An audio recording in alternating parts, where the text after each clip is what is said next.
ও যে ঘোড়া চালানো শিখেছে এটা নিয়ে কিছু একটা হবে। আপনারা যাবেন, সার্ভিস নেবেন, ভীষণ ভালো লাগছে। কারণ সিফাত এত স্বল্প সময়ের মাঝে আরও একটি এইভাবে বই মানে সকলের সামনে প্রেজেন্ট করবে, এটা আসলে আমি ভাবতে পারিনি। কারণ ও প্রচুর ব্যস্ত থাকে, দেখা যায় যে ওর স্টুডিও নিয়ে, ওর পড়াশোনা নিয়ে, ওর ডিজাইনিং নিয়ে, তার মাঝেও যে এত অল্প সময়ের মাঝে আরও একটি নতুন বই সে তৈরি করে ফেললো, এটা আসলে সত্যি ভালো লাগারই একটা বিষয় ফার্স্ট। আর সেকেন্ডলি আপনারা দেখলেন আরও 3টা বইয়ের সে মোড়ক উন্মোচন করে ফেললো আপকামিং। সো এটা আমি বলবো যে she is a very talent. আপু, আজকে যে বইটার মোড়ক উন্মোচন করেছেন, এখন বইটা হাতে পাইনি, আজকে হাতে পাবো, তো পড়বো, আপনাদেরকে জানাবো অগ্নিকন্যা।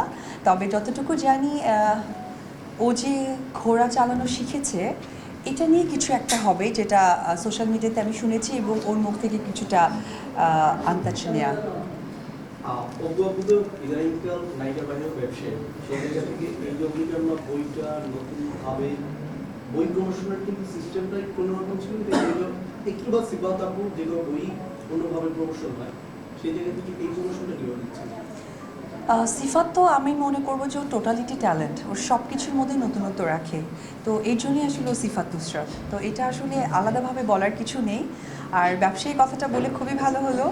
আজকে এই প্রোগ্রামের মধ্য দিয়ে এতগুলো ক্যামেরা আসলে মিস করতে চাচ্ছি না, আমি একটু লোভী যেহেতু ব্যবসায়ী, সেই লোভটা না মানে সামাল একেবারেই দিতে পারছি না। আপনারা সকলেই জানেন যে সিগনেচার বা এবি বিউটি পার্লার বুটিক্স আমার একটা প্রতিষ্ঠান আছে, যেটা প্রায় 1.5 বছর হয়ে গেছে চলমান। আপনাদের কাছে আপনাদের ভালোবাসার পেয়ে এতদিন আছে, এবং আমার যারা ক্লায়েন্টরা বা আমার সার্ভিস ইঞ্জিনিয়াররা আছেন তাদের সকলের কাছে আমি ক্যামেরার মধ্য দিয়ে ধন্যবাদ প্রকাশ করি, যে ওরা না থাকলে হয়তো এতটা সময় এগিয়ে নেওয়া যাওয়া সম্ভব না। পাশাপাশি আমার যারা সহকর্মীরা আছেন, আমার ভালোবাসার মানুষ, আমার ফ্যামিলি, তাদের সকলের চেষ্টায়। যেটা আমি বলতে চাচ্ছি আপনারা খুব একটা জানেন না, আপনাদেরকে জানাতাম কিন্তু পেয়ে গেছি সবাইকে, সেটি হচ্ছে আমি আরও একটি, কারণ সেই সময় অনেকেই জার্নালিস্ট আমাকে বলেছিল যে দিদি আপনি পার্লার দিলেন, আমরা কি করব, আমরা কি করব। তো আমরা কি করব ব্যাপারটা আমার মাথায় ছিল, শুধু একটু সময় সাপেক্ষ। সেটি হচ্ছে signature by AB Zen salon, আমি ভেরি সুন ওপেন করতে যাচ্ছি।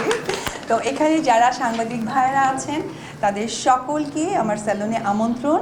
আপনারা যাবেন, সার্ভিস নেবেন এবং নিজের মতো করে আপনাদের জায়গা থেকে ভালো মন্দ অবশ্যই প্রকাশ করবেন। যেখানে ভুল হবে আমাকে ধরিয়ে দিবেন, যেখানে ভালো হবে সেখানে অবশ্যই প্রশংসা করবেন। সাংবাদিকদের জন্য কি কি ধরনের ডিসকাউন্ট? প্রথমে বলবো যে হ্যাঁ, সাংবাদিক ভাইরা যারা আছেন তারা আমার আরও একটি পরিবার, আমার প্রচারের পরিবার, যেটা ছাড়া উপবিশ্বাস একদমই আমার কাছে মনে হয় যে একদমই নগণ্য। কারণ আমার যাত্রা যখন থেকে শুরু, তখন সাংবাদিক ছাড়া আমাদের কোনো ওয়ে ছিল না, এবং সাংবাদিকরা যখন আমাদেরকে প্রেজেন্ট করতো বিভিন্ন নামে উপাধি দিয়ে বা আমাদের সিনেমার প্রেজেন্টেশনটা করতেন, তখনই কিন্তু আমরা সেই নামটা নিজেকে ক্যারি করে দর্শকদের সামনে প্রেজেন্ট করতে পারতাম।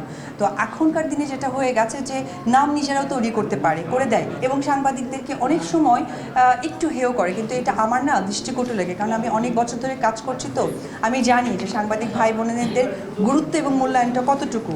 তো সেই জায়গা থেকে আমার কাছে যেহেতু এটা একটা সার্ভিস প্রতিষ্ঠান, আপনারা যাবেন, দিদির ভালোবাসা 100% আছে। আর সার্ভিসের জায়গাটা যেটা বলছেন, আপনারা আসলে আমি একটা কার্ড করে দিব, অবশ্যই সেখানে ডিসকাউন্টটা লেখা থাকবে সবসময়ের জন্য। চলচ্চিত্র তো আমি আসলে অসংখ্য করে ফেলেছি, আমার সময়টা যতটা কম ছিল সংখ্যাটা বেশি ছিল। কিন্তু এখনও যেহেতু আমি মিডিয়াতে আছি, ট্রেডে কাজ করছি, আপনাদের কাছাকাছি আসার সুযোগ পাচ্ছি, আপনারা সেই সুযোগ এবং ভালোবাসাটা আমাকে দিচ্ছেন, বিধায় আপনাদের আমার প্রতি এক্সপেকটেশনটা অনেক বেশি। কিন্তু আমি ওই যে বললাম যে অনেক পাণ্ডুলিপি আমার কাছে এসেছে, কিন্তু তারা কিছু সময় বলেন যে হয়তো বা ইনভেস্টের জায়গাটা কম। তো সৌন্দর্য প্রেজেন্ট যদি না করি না, আপনিই তখন বলবেন যে আপু আপনার এই কাজটা এতটা খারাপ কেন হলো, মানসম্পন্ন কেন হলো না। তো যার জন্যই আসলে বেছে বেছে কাজ করা। তবে এখন যে কাজগুলো করছি এটা চলমান। আচ্ছা, একজন অভিনেত্রী হিসেবে আপনি নিজেও কি সাহিত্য করতে ভালোবাসেন? না, আমি আসলে খুব ছটপটে, আমি আসলে সিনেমা দেখতে পছন্দ করি, লিখতে গেলে আমার ঘুম এসে যায়।